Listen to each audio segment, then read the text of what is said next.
Hi friends, welcome to Patakal English Academy and Banshankari English Academy.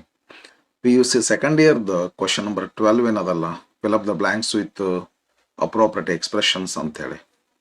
ಆ ಎಕ್ಸ್ಪ್ರೆಷನ್ಸ್ಗಳನ್ನ ಎಲ್ಲಿಂದ ಕೇಳ್ತಾರೋ ಅಂತಂದ್ರೆ text ಬುಕ್ನೇನೋ ಕೇಳ್ತಾರೋ work ಬುಕ್ನೇನೋ ಕೇಳ್ತಾರೋ ಆಮೇಲೆ ಈ ಕ್ವಶನ್ ಬ್ಯಾಂಕ್ ಬಿಟ್ಟಾರಲ್ಲ ಆ ಕ್ವಶನ್ ಬ್ಯಾಂಕ್ನಿಂದ ನಾನೇನು ಮಾಡೀನಿ ಅಂತಂದ್ರೆ ಟೆಕ್ಸ್ಟ್ ಬುಕ್ನಿಂದ ಪ್ರೀವಿಯಸ್ ಕ್ವಶನ್ ಪೇಪರ್ನಿಂದ ಮತ್ತು ಕ್ವಶನ್ ಬ್ಯಾಂಕ್ 2025-26ನಲ್ಲಿ ಒಂದು ಕ್ವಶನ್ ಬ್ಯಾಂಕ್ ಬಿಟ್ರಲ್ಲ ಆ ಕ್ವಶನ್ ಬ್ಯಾಂಕ್ನಲ್ಲಿ ಇರುವಂಥ ಏನು ಎಕ್ಸ್ಪ್ರೆಷನ್ಸ್ಗಳ ಮಾತ್ರ ಸೆಲೆಕ್ಟ್ ಮಾಡ್ಕೊಂಡೀನಿ, ಎಕ್ಸ್ಪ್ರೆಷನ್ಸ್ಗಳ ತಗೊಂಡಿನಿ.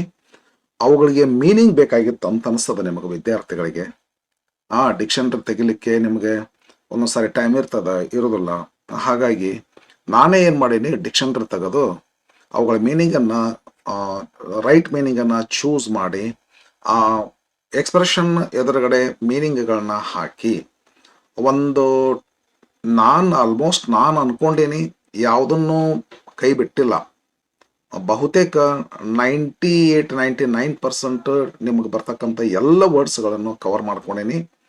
ನಿಮಗೆ ಜಸ್ಟ್ ನನ್ನ ಇನ್ನೊಂದು ಚಾನಲ್ದೊಳಗೆ ಕ್ವಶನ್ ಬ್ಯಾಂಕ್ನಿಂದ ಇರುವಂಥ ಕ್ವಶನ್ಸ್ಗಳಿಗೆ ಬ್ಲ್ಯಾಂಕ್ ಫಿಲ್ಅಪ್ ಮಾಡಿ ಆನ್ಸರ್ ಮಾಡಿ ಕೊಟ್ಟೀನಿ. ಬಟ್ ಇದು ಒಂದು ವಿಡಿಯೋ ಒಂದು ವಿಶೇಷ ರೀತಿಯಲ್ಲಿ ಮಾಡಬೇಕಂತ ಅನಿಸ್ತು ನನಗೆ. ಏನು ಅಂತಂದ್ರೆ ಮೀನಿಂಗ್ಗಳು ಅಲ್ಲಿ ಹೇಳೀನಿ, ಇಲ್ಲೊಂದು ಸಪ್ರೇಟ್ ಲಿಸ್ಟ್ ಕೊಟ್ಟರೆ ನಿಮಗೆ ಬಹುತೇಕ ಒಂದು ರೀತಿಯಲ್ಲಿ ನಿಮಗೆ ಹೆಲ್ಪ್ ಆಗುತ್ತೆ ಅನ್ನೋಂಥ ವಿಚಾರ ನನಗೆ ಬಂದದ್ರಿಂದ ನಾನು ವರ್ಡ್ಸ್ಗಳನ್ನ ಎಕ್ಸ್ಪ್ರೆಷನ್ಸ್ಗಳನ್ನ ಕಲೆಕ್ಷನ್ ಮಾಡಿಬಿಟ್ಟು ಅವುಗಳ ಮೀನಿಂಗನ್ನು ಹುಡುಕಿಬಿಟ್ಟು ಅವುಗಳ ಮೀನಿಂಗನ್ನು ಬರೆದು ಒಂದು ವಿಡಿಯೋ ಮಾಡಿ ಹಾಕ್ತೀನಿ.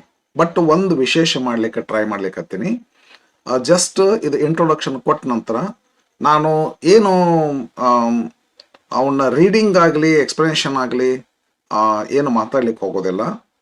ಜಸ್ಟ್ ಹಂಗೆ ತಮಗೆ ವಿಸಿಬಿಲಿಟಿ ಮಾಡಿಸ್ಬಿಡ್ತೀನಿ. ಜಸ್ಟ್ ತಮಗೆ ಅದು ಸಾಕಾಗ್ತದೆ. ಮತ್ತು ನಮ್ಮದೊಂದು ಹೊಸ ತರಹ ಈ ಒಂದು ಫಸ್ಟ್ ವಿಡಿಯೋದಲ್ಲಿ ಏನೋ ಒಂದಿಷ್ಟು ವಿಶಿಷ್ಟತೆ ಮಾಡಬೇಕು, ಒಂದು ಸ್ಟೆಪ್ ಮುಂದಿಡಬೇಕು. ಒಂದು ವರ್ಷ ಮೇಲೆ ಆಯಿತು, ಏನು ಒಂದು ಸ್ಟೆಪ್ ಮುಂದಿಟ್ಟಿಲ್ಲ ಈ ಒಂದು ಟೆಕ್ನಾಲಜಿ ಒಳಗೆ. ಅದಕ್ಕೆ ಇದೊಂದು ಸ್ಟೆಪ್ ಮುಂದಿಡಬೇಕು, ಮತ್ತೊಂದು ಸ್ವಲ್ಪ ಮುಂದೆ. ಆ ಕಾರಣಕ್ಕೆ ಹಿಂಗೊಂದು ಏನೋ ಒಂದು ವಿಶೇಷತೆ ಮಾಡೀನಿ. ತಮಗೆಲ್ಲ ಲೈಕ್ ಆಗ್ಬೋದು ಅಂತ ಅನಿಸ್ತದ. Yes, thank you friends. ನೋಡ್ತಾ ಇರ್ರಿ. ಎಲ್ಲ ಒಂದು 40 ವರ್ಡ್ಸ್ಗಳನ್ನ ಕೊಟ್ಟೀನಿ ನಿಮಗೆ. 40 ವರ್ಡ್ಸ್ಗಳ ಮೀನಿಂಗನ್ನು ನಾನು ಡಿಕ್ಷನರಿ ನೋಡಿ ಬರೆದು ಬಿಟ್ಟೀನಿ. ಆದರೆ ಆ ಮೀನಿಂಗನ್ನು ನಾನು ಸೌಂಡ್ ಕೊಡೋದಿಲ್ಲ, ಮೀನಿಂಗ್ ಪ್ರೊನೌನ್ಸಿಯೇಷನ್ ಮಾಡೋದಿಲ್ಲ. ಒಂದೇನೋ ಒಂದು ವಿಶಿಷ್ಟತೆ ಮಾಡಬೇಕಂತ ಅನಿಸ್ಬಿಟ್ಟು ನಿಮಗೇನಾದರೂ ಮೋರ್ ಎಕ್ಸ್ಪ್ಲನೇಷನ್ ಬೇಕು ಅಂತ ಅನಿಸ್ತಂದ್ರೆ ಕಮೆಂಟ್ ಮಾಡ್ರಿ, ನಾನು ನಿಮಗೆ ಆನ್ಸರ್ ಮಾಡ್ತೀನಿ. ಓಕೆ, ಯಸ್, ನೋಡ್ತಾ ಇರ್ರಿ.